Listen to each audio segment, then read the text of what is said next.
Raconter une histoire qui est tout à fait à contre-courant de ce qui se passe en ce moment. Ça a passionné la Grande-Bretagne et vous allez comprendre pourquoi.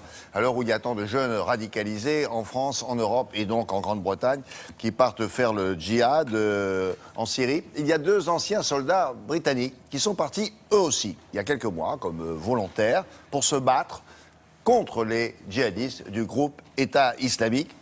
Alors, ils vont expliquer leurs motifs. Loïc va vous raconter ça. Ils ont décidé d'aider, de former les combattants kurdes, notamment. C'est une histoire extrêmement originale, par les temps qui courent, vous pensez bien. Et Loïc va vous le confirmer. Ça a beaucoup touché en Grande-Bretagne. Bonjour Loïc. Oui, bonjour William. Ça a stupéfait beaucoup de gens parce qu'effectivement, comme en France ici, eh bien, il y a chaque semaine ces récits un petit peu habituels malheureusement en ce moment où on entend parler de tel ou tel groupe de jeunes gens, de jeunes Britanniques qui eux sont partis, se sont radicalisés, sont partis combattre pour le groupe État islamique et au plus grand désespoir de leurs parents et pour la plus grande inquiétude des autorités. Et puis là, eh ben, il y a effectivement ce que vous avez dit, quelque chose complètement à contre-courant. Alors certains ici ont appelé ça l'anti-djihad, c'est-à-dire deux jeunes Britanniques, deux anciens soldats qui ont décidé d'aller mettre à profit leur expérience en Syrie pour combattre les djihadistes du groupe État islamique. Regardez cette histoire très étonnante. C'est une histoire que nous avons réalisée, un sujet que nous avons réalisé avec Thomas Donzel. Ils sont rentrés il y a quelques semaines. Et quand la police à l'aéroport de Londres a vu que Jamie Reed et James Hughes revenaient de Syrie, elle les a arrêtés et interrogés. Oui, ces deux Britanniques sont bien partis combattre armes à la main, mais de l'autre côté, contre les djihadistes du groupe État islamique. Ce qui nous avait le plus marqué, c'était les décapitations. Mettre quelqu'un à genoux. Des gens qui n'étaient même pas des soldats. Des photographes.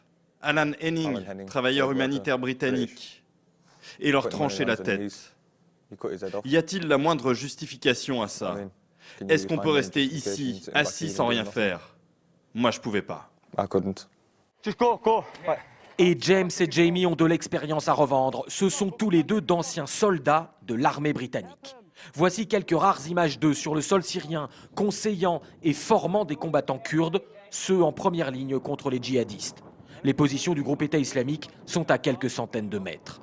Les deux Anglais nient être des mercenaires. C'est bénévolement qu'ils affirment prendre d'énormes risques. Les deux camarades ont même conclu un pacte. On s'était dit, si à un moment, objectivement, ces fichus, ils sont sur le point de nous capturer, alors on fera ce qu'il faut. L'idée, c'était de garder une dernière balle dans nos armes pour nous-mêmes. Personne ne veut être capturé et finir dans une vidéo de décapitation sur Internet. Le plus surprenant sur ces images, c'est que les deux Anglais ne sont pas les seuls. Ces combattants dont le visage a été flouté sont aussi d'autres Occidentaux qui, en réponse aux atrocités du groupe État islamique, sont venus faire l'anti-djihad. Alors l'anti-djihad, Loïc, c'est une réponse aux terroristes très particulière. On imagine mal que le gouvernement britannique encourage, en tout cas officiellement, ses ressortissants à partir là-bas individuellement. Oui, non, bien sûr, William, vous avez raison, il ne peut pas y avoir de consigne. Évidemment, le gouvernement n'a pas pu encourager officiellement cela. D'ailleurs, ces deux jeunes Britanniques ont été quand même arrêtés à leur retour à l'aéroport et ont été interrogés, puis finalement, ils ont été relâchés. Effectivement, ce n'est pas sur ce thème-là que pourra venir la réponse. Alors, une des réponses du gouvernement britannique, qui cherche des réponses comme évidemment tous les gouvernements européens et français notamment, eh ben, va aller sur les questions d'Internet. Vous en avez parlé il y a quelques minutes dans le journal. Eh bien, David Cameron, le Premier ministre britannique, vient de faire de nouvelles annonces cette semaine. Il a déclaré qu'il voulait désormais interdire tous les espaces sécurisés sur Internet pour les terroristes. Alors ce qu'il appelle les espaces sûrs pour les terroristes sur Internet, ce sont notamment ces applications, ces messageries sur les réseaux sociaux, WhatsApp, iChat, vous en parlez régulièrement avec Laura du Web par exemple. Eh bien vous savez que ces applications ne sont pas déchiffrables par les services de renseignement parce que ça s'appelle un système de point par point. Bref, on ne peut pas vraiment mettre sur écoute, si vous voulez, ces applications-là. David Cameron veut peut-être les interdire carrément d'ici mai prochain s'il est réélu. Ça poserait un vrai problème sur les libertés fondamentales des citoyens.